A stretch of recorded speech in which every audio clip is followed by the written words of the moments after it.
अब जैसे आज तुम्हारी पीढ़ी है, आज के टाइम में भी बहुत कुछ सीखने को है। अभी ये आईआईटी वाला लड़का है ना, आईआईटी बाबा के नाम से। जैसे तुम अगर इसको देख रहे हो, धीरे धीरे बेटा इस पे ना एक दुख आने लग गया। जैसे मैं इसको शुरू में देख रही, मुझे लगा वैसे ही कोई लड़का होगा, लेकिन मुझे लगता था कुछ तो गड़बड़ है। फिर वहां से जब वो बड़ा हुआ तो उसने अपनी कल वो कहानी बताई, जो लड़की उसको वहां आईआईटी में मिली उसके साथ भी कुछ ऐसा ही उसने सुना कि उसका कोई बचपन में रेप केस था उसके साथ, और फिर जब वो बड़ी हुई, इसने तो शादी की नहीं उससे, उसने जहां शादी की वहां उसकी नहीं निभी। तो उसने कई, उसकी लाइफ में 3-4 महिलाएं जो थी ना, उसकी माँ से लेके, बहन से लेके, उसकी गर्लफ्रेंड तक, उन सबकी लाइफ बहुत कष्टमय थी, बहुत परेशानी की थी। तो उसके मन में क्या हुआ कि मैं कुछ भी नहीं कर सकता, अपने इतनी क्लोज जो मेरे आसपास महिलाएं हैं, मैं इनके लिए कुछ नहीं कर पा रहा। और वो इतना ज्यादा अपने आप को असहाय फील करने लगा कि उसको अपने आप से मतलब नफरत होने लगी कि वहां मेरी माँ जब इतनी पिटती थी तब मैं कुछ नहीं कर पाया, अब मेरी जो गर्लफ्रेंड है उसके साथ उसका हस्बैंड इल ट्रीटमेंट कर रहा है, मैं वहां कुछ नहीं कर पाया।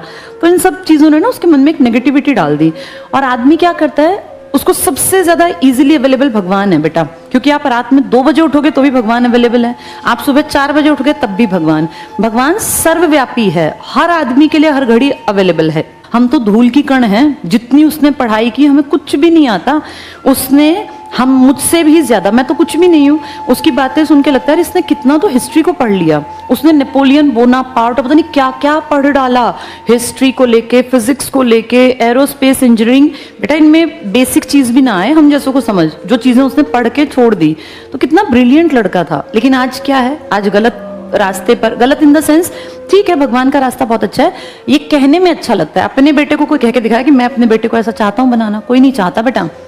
ये एक एस्केप है। उसको लगता है कि वो बहुत खुश है, लेकिन उसको देख के ये फील होता है कि ये समाज में बहुत ज्यादा योगदान भी दे सकता था, बहुत अच्छा कैरेक्टर बनता, शायद दुनिया समाज में कोई बड़ा एक्सपेरिमेंट कर लेता, लेकिन वो सब इतनी नेगेटिविटी से घिर गया, इतनी उसने दुख कष्ट देखे। अब उसकी हैबिट देखी, उसने अपने एक हाथ के नाखून बढ़ा रखे हैं, तो उससे पूछा भाई ये तूने क्यों बढ़ा रखे हैं, और कल परसों तो मांग में सिंदूर भर रखा था।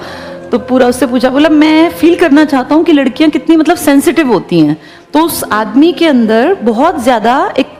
छोटा बच्चा मासूम सा जो बचपन में ही मार दिया, और उसको सच में बहुत ज्यादा केयर, बहुत ज्यादा प्यार और बहुत अच्छे माहौल की जरूरत थी, जो किसी ने समझी नहीं, जिसके चलते आज वो, ठीक है भगवान का रास्ता होना चाहिए, पर बेटा जो वो जिंदगी जी रहा है, बहुत लोग कह रहे नहीं अच्छा है भक्त बन गया, ठीक है, लेकिन ये देखो वो कितना कुछ अच्छा बेहतर करके चला जाता इस दुनिया समाज के लिए, वो सब रह गया। तो ये जो किस्से हैं ना, जैसे उस टाइम पे नल दमयंती से सीखते थे लोग, प्रहलाद के किस्से से सीखते थे, अब भी हमें सीखना है इस लड़के से, जो आज सबसे बड़ा ये टॉक ऑफ द टाउन है आज की डेट में, सबसे ज्यादा लोग जो बात कर रहे हैं इसी के बारे में ना, सबसे ज्यादा न्यूज में चल रहा है। इससे ये सीखना है कि अपने घर का माहौल इतना अच्छा रखना चाहिए कि हमारे बच्चों पे उसका बहुत ज्यादा गलत असर ना पड़े।